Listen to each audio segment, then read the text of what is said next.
लेकिन इस गर्मी में आपको यह समस्या क्यों नहीं समझ में आती कि 6 बजे से लेकर 2 बजे के कार्यकाल में कोई सुविधा तो उसके पास है नहीं।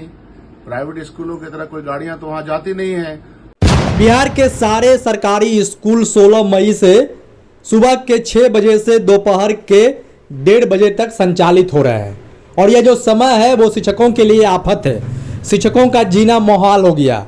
इस बीच बिहार कांग्रेस पार्टी ने बड़ा बयान दिया है और इस बयान से अब अंदाजा लगाया जा सकता है कि 4 जून के बाद अपर मुख्य सचिव शिक्षा विभाग के पाठक की छुट्टी होनी तय है।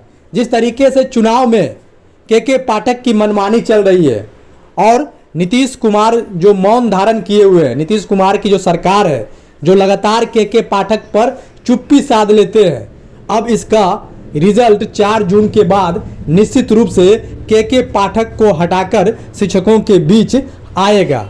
आगे सुनिए कांग्रेस पार्टी ने क्या कुछ कहा है बिहार के सरकारी स्कूलों के समय सारणी को लेकर, जो सुबह के 6 बजे से 1:30 बजे तक है।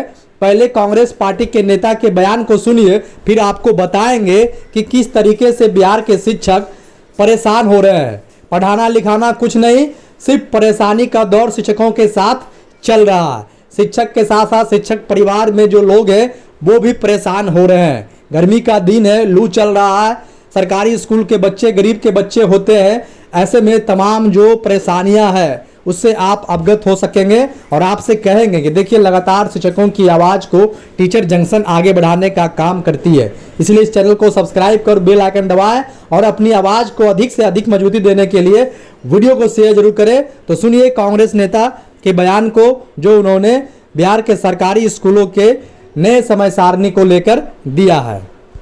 बिहार में फिर से एक बार फरमान लागू हो गया है शिक्षा विभाग का और अब इस फरमान में शिक्षिका और बच्चों पे इसके बड़े ही बुरे नतायज देखने को सामने मिले हैं।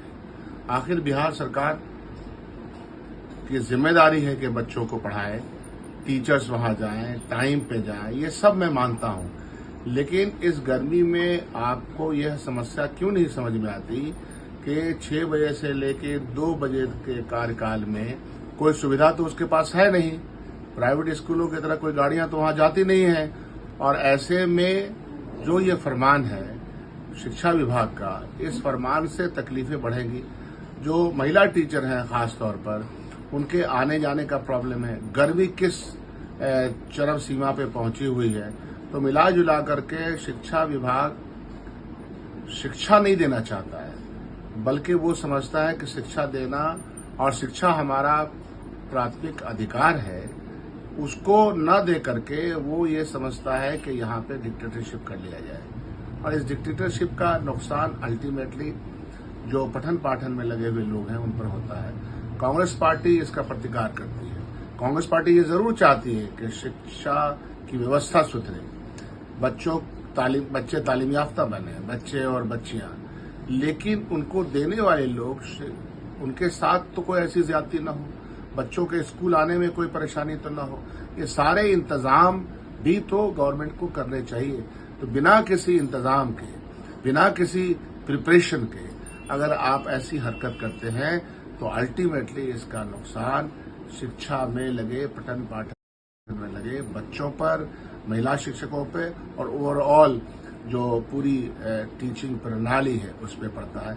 हम लोग इसकी घोर भर्त्सना भी करते हैं और कहते हैं इमीडिएट ये फरमान वापस लिए जाए।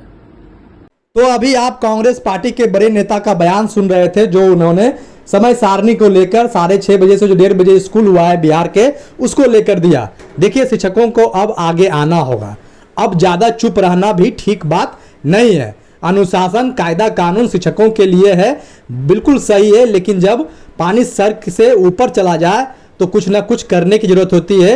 और अब शिक्षक संगठन भी आगे आ रहे हैं। बहुत जल्द बिहार स्तर पर सारे शिक्षक संगठनों का बैठक होने जा रहा है, यह सूचना मिली है। अब सारे संगठन आचार संहिता खत्म होने के तुरंत बाद यानी चुनाव परिणाम आते ही बिहार के सारे शिक्षक संगठन के पाठक के खिलाफ सड़क पर उतरने को लेकर मन बना लिए हैं। जिस तरीके से गुणवत्तापूर्ण शिक्षा के नाम पर शिक्षा विभाग में लगातार शोषण भ्रष्टाचार का बोलबाला है, अब ऐसे में शिक्षक संगठनों का चुप रहना कतई उचित नहीं है और अब शिक्षक संगठन भी पूरी तरीके से तैयार होने की स्थिति में आ गई है। तो फिलहाल आप टीचर जंक्शन यूट्यूब चैनल को सब्सक्राइब कर बेल आइकन दबा दें ताकि हर अपडेट शिक्षा विभाग से जुड़ी हुई हम आप तक पहुंचाते रहें।